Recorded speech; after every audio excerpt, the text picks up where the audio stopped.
Yeah, let us see how to create or drop the tables in MySQL and how to identify the list of available tables in MySQL server database. Let's quickly go to the command line and enter the password. And now let us see the list of available databases. Okay, let's use example. Use example. Okay, so now let's create a table. Create. You'll be creating a table by using create table syntax. Create table name is emp. Okay, so let's me use id id int comma name varchar 100.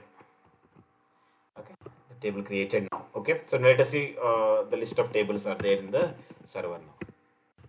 Okay, yeah, you can see the table created. Now let's create a similar table with the department. Let's change the name to DEPT. Okay, so let me remove this.